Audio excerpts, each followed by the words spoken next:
एक बहुत सुंदर श्री राम प्रभु का भजन सुनाने जा रही हूँ। जब राम जी का तिलक चढ़ता है तब तो इसी पर ये गाना दर्शाया गया है। अगर आप लोग को अच्छा लगे तो हमारे वीडियो को लाइक करें, शेयर करें और कमेंट में बताएं कि कैसा लगा आप लोग को। आज अवधपुर के नागरी बड़ा सुंदर लागे। आज अवधपुर के नागरी बड़ा सुंदर लागे। राम के चढ़ले तिलकिया बड़ मन भावन लागे। राम के चढ़ले तिलकिया बड़ा मन भावन लागे। आज अवधपुर के नागरी बड़ा सुंदर लागे।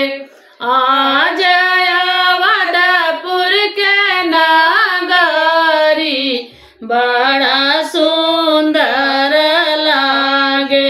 बड़ा रे सुहावन लगेला सूरतिया। बड़ा रे सुहावन लगेला सूरतिया।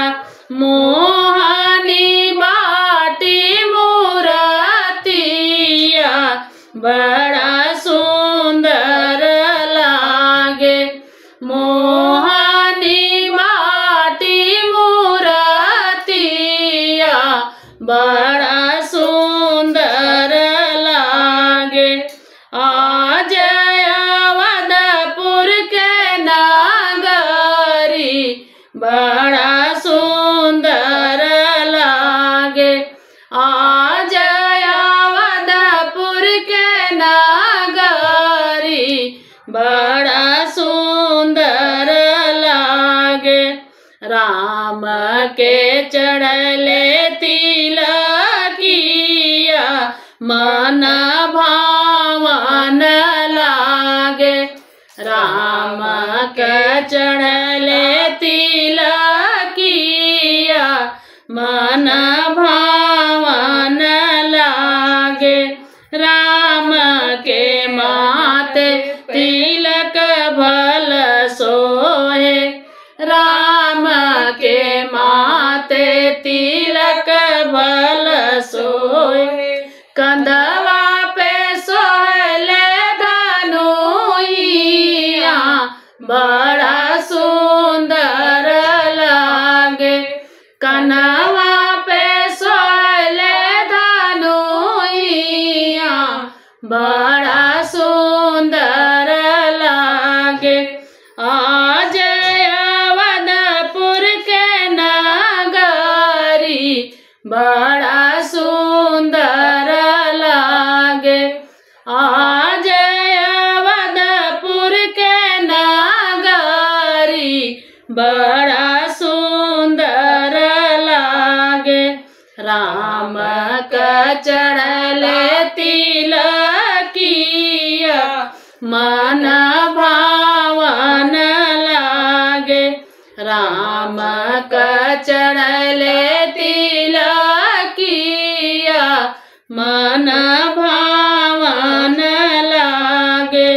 आज अवधपुर के नागरी बड़ा सुंदर लागे। धन्य धन्य कौशल्या माई, धन्य उनकर कोखिया हो। धन्य धन्य कौशल्या माई, धन्य उनकर कोखिया। ऐसन जन्मवाली लाला नावा बड़ा मनोहर लागे। ऐसन जन्मवाली लाला नावा बड़ा मनोहर लागे। आज अवधपुर के नागरी बड़ा सुंदर लागे। आज अवधपुर के नागरी बड़ा सुंदर लागे। राम के चढ़ले तिलकिया बड़ मन भावन लागे। राम के चढ़ले तिलकिया मन भावन लागे। धन्य धन्य दशरथ राजा धन्य उनके नगरी। धन्य धन्य दशरथ राजा धन्य उनके नगरी हो। जवा राम लिहल जनमावा बड़ा सुंदर लागे।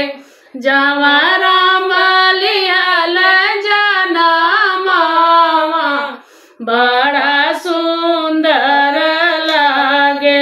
आज अवधपुर के नगरी बड़ा सुंदर लागे।